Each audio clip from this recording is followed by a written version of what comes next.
Left again Fabian, as we wait for that outcome to come in, which should be arriving any moment now.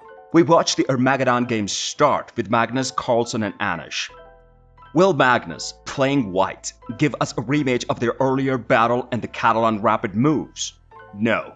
This time, it's the Nimzo Indian and the Queen C2 variation, in which white receives the bishop pair. But white's queen is forced around the board a bit. The game is extremely classical. Yep, theoretically crammed, Judith absolutely, and the knight is coming in to assault the queen. Magnus may have used this variation recently if I remember correctly. This line with c takes d5 didn't have a great reputation for a long time, but suddenly it's come back into fashion. And I remember some clashes between Fabiano and Hikaru in this line, which gets very sharp. Another pawn structure had been stabilized in the center of the board. Magnus clearly has done his homework, and Anish pausing can't afford too many long things in an Armageddon. He's been caught unawares by this opening choice, and in the meanwhile Fabiano has resigned. Shikara does walk away with 3 points. Very important 3 points for Shikara, who was at the tail end of the tournament, and now, as you said, anything can happen. It's getting close. Suddenly Fabiano's 4-point lead in the tournament might be cut down to 1 point if Hikaru wins his classical encounter. Anything can happen now indeed, and meanwhile something should happen for Anish. Any move is better than none at this point.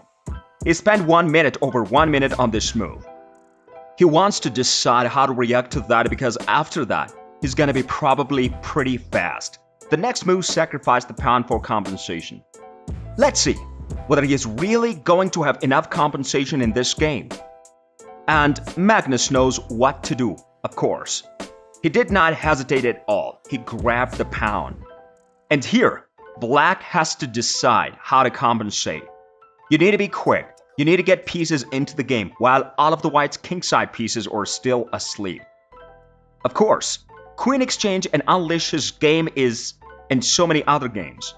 This is what we have seen. But I think this is the good move. And then play Rook C2, looking for counter chances, and the compensation will be pretty obvious. But I'm sure that Blake will have to make accurate moves. 2 choices for white.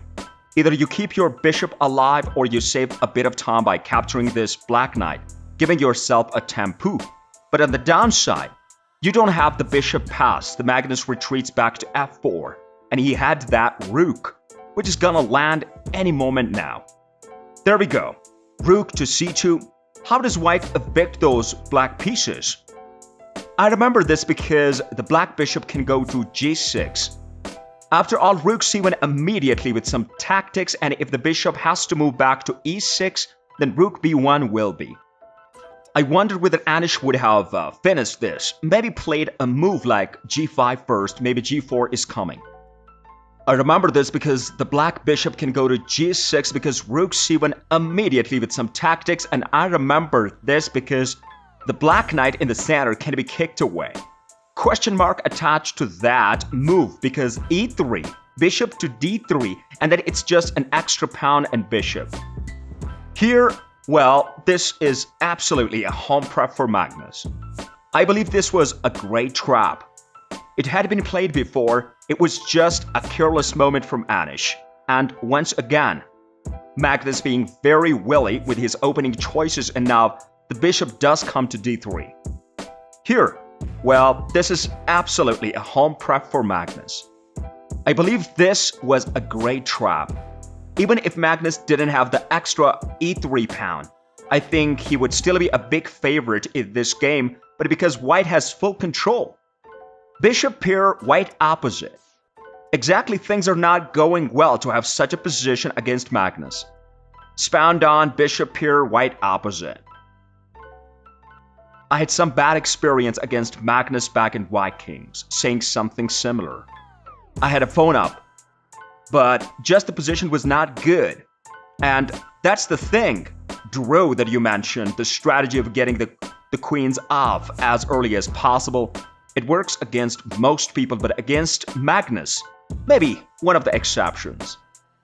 He loves these types of position as well when there is no risk, no complications, just slowly improving the extra pound. Just as a bonus, exchanging the extra pound, I think it would be a bigger surprise of the tournament if Magnus didn't convert the advantage from here. Get ready. Looking away again.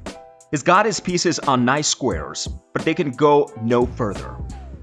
See how annoyed he is with the position, having gone on the board.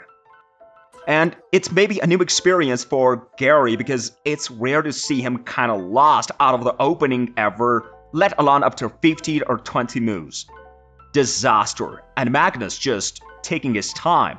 He will improve the Wii. It's quite challenging to provide any recommendations for Anish other than to tell him to improve his work and to have faith that it will be successful. I'm aware that hope is not a very good strategy in general, and I hope that it ends your life, but at least it is something. And there are also some minor dangers. It's the kind of position where you just have to play annoying moves, which is what I try to do in the Blitz when things are going wrong, but your opposite doesn't have to spend too much time on it, just confuse them, or at least block their planes. Knight takes b2 occasionally in the air, and the Black Knight hopes out of the way, disrupting the planes they had. I've never seen Anish this devastated, this annoyed at himself before. Yeah, because it was just after 10 moves or so, it was obvious that he was going to go behind in material. He picked up the bishop, fumbling the pieces. Anish, we see a trade there. White's knight has a beautiful square on c3. Now what is Magnus's playing? He just bypasses the pawn. Now you can see on the camera, I've never seen Anish this devastated, this annoyed at himself before. Amazing. Magnus is trying to construct a passed b pawn. If black doesn't capture in passant now, then the white knight will sit on c3 forever, creating a good blockade. We see a trade of the bishops of the opposing colors at least. Nonetheless, this is only a minor consolation as white is still a pawn ahead. Everything else is coming off the board extremely well. Magnus is playing well. They always say when you are struggling, exchange pieces for pawns, but Magnus has pushed his h-pawn instead. The problem for Anish is that he has simply lost another pawn now. If the black knight retreats to the 5th rank on the h-file, the white bishop will reach the 7th rank and the black pawn on the 7th rank will drop. The second problem is that even if Magnus plays defensively and the bishop retreats to the 7th rank, king h7, and the e4 will be arriving soon. Magnus is first enhancing his king. Why not? He turns the pawn. No. And oh, that's it. Anish has had enough. And Magnus takes the Armageddon point, picking up 1.5 points for Anish's position in the game. Did you like it?